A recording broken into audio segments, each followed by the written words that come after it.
Hi everyone and welcome on my YouTube channel. तो ये हैं पत्थर चट्टा के पौधे। आप कितने सारे पेड़ इसके देख रहे हैं, इतने सारे प्लांट्स आ गए हैं। इसका सिर्फ एक सिंगल प्लांट लगाया गया था और उसी की कटिंग से ये इतने सारे हो गए हैं। इस प्लांट का प्रोपगेशन करना, इसकी केयर करना और इस प्लांट की देखभाल जो भी है सब कुछ बहुत ही आसान है। ये एक औषधीय प्लांट है। इसे काफ़ी सारी जो जड़ी बूटियाँ होती हैं या औषधि होती हैं उनमें इस्तेमाल किया जाता है और काफ़ी सारे रोगों में ये बेनिफिशियल होता है। इसके बहुत सारे फ़ायदे होते हैं। तो ये वाला जो प्लांट है ये एक सकुलेंट प्लांट है। जैसे आप मदर ऑफ मिलियंस प्लांट होता है या फिर वैसे जो आप अपने घरों में सकुलेंट प्लांट लगाते हैं, जैसे एक होता है कलंचो जिसमें फ्लावरिंग होती है इस टाइम पे।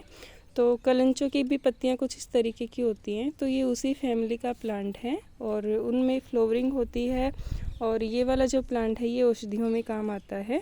बाकी है ये सेकुलेंट, ये भी अपनी पत्तियों में पानी स्टोर करके रखता है और इसे इस वजह से ज़्यादा पानी की मतलब रोज़ाना पानी की इसे रिक्वायरमेंट नहीं होती। टाइम टू टाइम इसे पानी दिया जाता है। और इसे हम सॉइल की बात करें तो नॉर्मल सॉइल जो होती है जैसे गार्डन सॉइल, उसके साथ आप वर्मी कंपोस्ट, काउडंग कंपोस्ट या फिर और भी जो आप फर्टिलाइज़र्स वगैरह इस्तेमाल करते हैं, पत्तियों वगैरह की खाद, वो इसके लिए बेस्ट होती है। यहाँ पर इसे जो है ज़मीन में लगाया हुआ है और ये इस ज़मीन में इसे खाद मिलती है पत्तों की या फिर कभी कभी इसमें इस्तेमाल किया जाता है काउडंग कंपोस्ट। तो उसी से ये प्लांट अच्छे से चल रहा है। इसे हल्की सी जो ढीली मिट्टी होती है वो पसंद है, बहुत ज़्यादा जैसे चिकनी मिट्टी होती है वो इस प्लांट में आप इस्तेमाल ना करें। जो बालू का मिक्सचर जो है आप इसमें ज़रूर ऐड करें अगर आप इसे गमले में लगा रहे हैं तो। वैसे अगर आप मेरी माने तो आप इसे गमले में मत लगाइए। अगर आपके पास कच्ची जगह है तो आप वहाँ पे लगाइए, क्योंकि ये प्लांट जो है पूरा का पूरा फैलता है और एक टाइम पे आके इसके लिए जो गमला है वो काफ़ी छोटा पड़ जाता है। और अगर आपके पास कच्ची जगह नहीं है, ज़मीन जैसे ग्राउंड वाला स्पेस आपके पास अवेलेबल नहीं है, तो आप इसे एक टब वगैरह में लगाइए, क्योंकि इसकी जड़ें जो हैं वो जैसे छोटे प्लांट्स की तो बहुत ज़्यादा गहरी नहीं जाती हैं, लेकिन जब प्लांट थोड़ा बड़ा हो जाता है तब उसकी जड़ थोड़ी गहराई में जाती है और वैसे इसकी जो जड़ें हैं बहुत ज़्यादा गहराई में नहीं जाती हैं। तो इसका जो प्रोपेगेशन है वो रूट से होता है।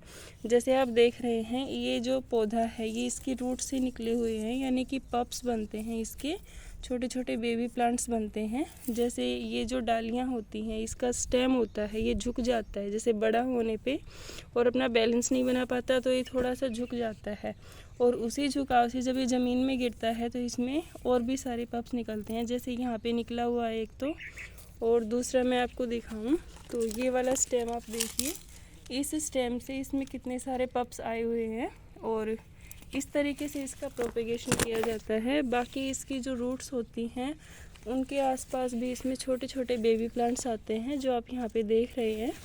और इसके अलावा ये देखिए जैसे जैसे इसकी रूट्स बढ़ती जाती हैं वहाँ तक इसके जो पप्स बनते जाते हैं, छोटे छोटे प्लांट्स इसमें से नए निकलते जाते हैं।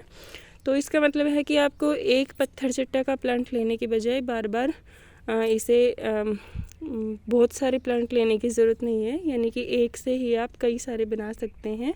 जैसे मदर ऑफ मिलियंस प्लांट में होता है तो उसकी पत्तियां भी कुछ इस तरीके की होती हैं, जैसे पत्तियों में कट होता है साइड में से, जैसे इसकी पत्तियों में है। और इसकी पत्तियां ये नीचे से ऐसी होती हैं और ऊपर से कुछ ऐसा होता है इसका पार्ट। और ये है इसकी जो नई और ताज़ी पत्तियाँ। तो इस तरीके से होता है ये स्टेम, इसका इस तरीके से होता है, नीचे से पत्तियाँ गिरती जाती हैं और ऊपर इसका स्टेम बनता जाता है। तो इस तरीके से इसका स्टेम बनता है। स्टेम इसका बहुत ज़्यादा हार्ड नहीं होता है, हल्का सा हार्ड ही होता है इसका स्टेम, बहुत ज़्यादा हार्ड नहीं होता है और काफ़ी अच्छा प्लांट है ये। इसे आप धूप वाली जगह पे लगाइए और इसे टेम्परेचर पसंद है, इंडोर प्लांट ये नहीं है, यानी कि छाया वाली जगह में आप इसे मत लगाइए, आप इसे धूप वाली जगह में लगाइए। धूप की जगह में ये प्लांट काफ़ी अच्छे से ग्रोथ करता है और अच्छे से प्रोपेगेट करता है। अब बात आती है कि इसे किस सीज़न में लगाया जाए। तो एक तो होता है जैसे सभी प्लांट्स का होता है फरवरी मार्च का महीना, यानी वसंत ऋतु, उसमें आप सभी प्लांट्स लगा सकते हो।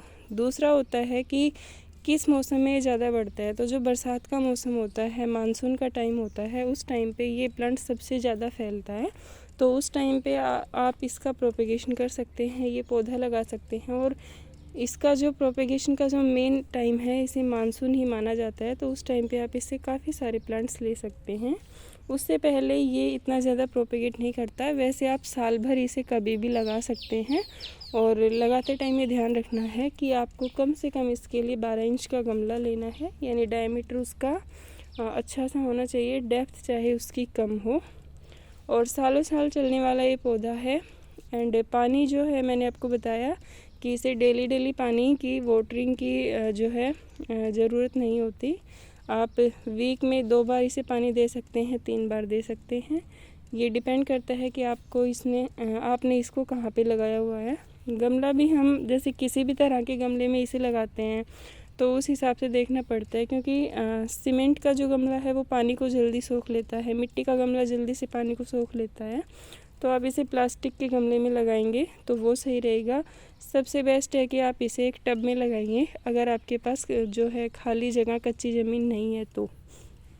और अगर आपके पास स्पेस है तो आप इसे इस तरीके से कच्ची ज़मीन में लगाइए, वहाँ पर ये बहुत ही अच्छे से फैलता है और काफ़ी अच्छा लगता है, सुंदर भी लगता है ये प्लांट घर में लगाया हुआ। और वैसे भी जैसे सजावटी पौधे हम काफ़ी सारे लगाते हैं, तो औषधीय पौधे भी घरों में ज़रूर होने चाहिए जिनका कोई यूज़ हो।